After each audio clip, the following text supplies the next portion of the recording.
Hey, and welcome to testingworld.com. Today we're going to be unboxing the new AirPods, so let's check them out. So these are the latest and greatest, which have just been delivered literally today. And as you can see, we've got the latest model number, which is A2565, and apparently 4 and 66. So this is the AirPod third generation PMTC 32M. So if we go back to the original ones are without a charging case on there, and that was the MMEF2ZMA.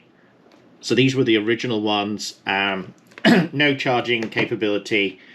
So literally, as you can see, the basic first generation capabilities. They brought then out the wireless charging ones, which were okay. Same battery life, didn't seem to make much of a difference. Obviously, the difference is the LED at the front. The wireless charging capability was okay, but again, you know, most people don't like to use it.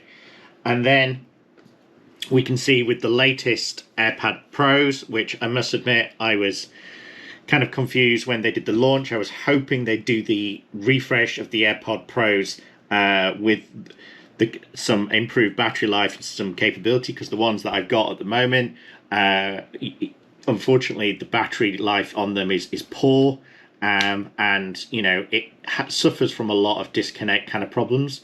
So that was the AirPod Pros. Obviously spatial audio and all the kind of the stuff which you want from Adobe perspective is kind of supported. So let's get on to the new generation. So I'm going to undo them in the normal kind of packaging way. Let's see what's different here. So not much than different on the normal ones. Again, they've changed the font, which I must admit I didn't particularly like. With the engraving, you didn't really have much choice. So the original was much smaller, whereas they've now made the font much bigger, which, you know, I generally think looks a bit tacky, whereas this was a bit more classy. Let's give them a go. So we've obviously got now another form factor size to have to deal with across the generations. So obviously this is probably to do with being able to sell lots of additional accessories and cases. So yes, it's the same height as what the Pros are, and then the width is still bigger than the first generation ones, and yeah, not much to really report apart from obviously they're smaller. Now, you know, part of this is they've got the ear detection, or skin detection, which I have no idea how that possibly can even work, as well as the spatial audio capability. Strangely enough, it's quite dirty already, but if I open that up, what I should see is I've got the AirPod Pros. This is the latest generation, and I thought I had the latest update. And both this and the iPad Pro are both coming up with this software error, which kind of seems to be the way that they do things for most of the recent releases, where they literally say, oh, actually, we're not even baked it into the software OS yet. So that's a bit of a surprise. But, you know, I'm guessing if I do that with my phone as well, we're going to get the same problem. They're not going to straight away yet, still going to ask for an update. So I'll do that whilst we check them out.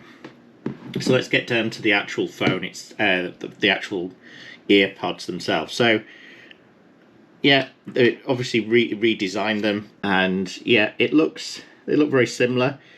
Someone had said that obviously now they don't have any sizing mechanism in there, so it's kind of a one size fits all. Obviously the previous generation had these adapters which were interchangeable, but otherwise I think the size is pretty much well, it looks bigger and slightly heavier actually. So comparing the classic version versus the Pros, they're very similar, if not virtually the same, minus the comfortable kind of component. I did find that when you ran with the previous generation, they didn't seem to fall out this generation, whereas the Pros did fall out.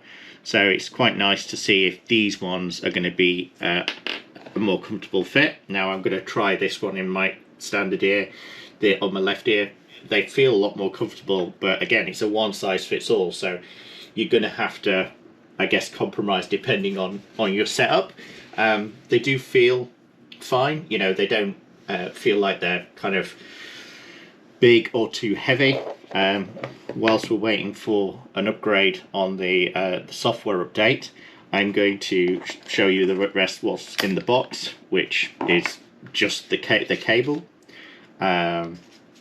So yeah, you've got to be able to install 15.1 if you want to be able to use the latest ones.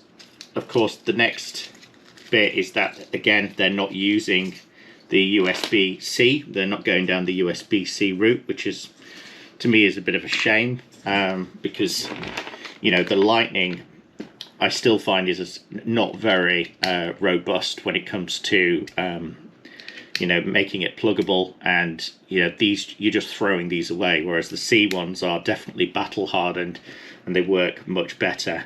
Now it's a bit of a surprise to say that obviously the Pro and the iPad Mini, the current generation, have gone down the C route, and you know, it logically makes sense to that the rest of the new flagship devices go down that same route.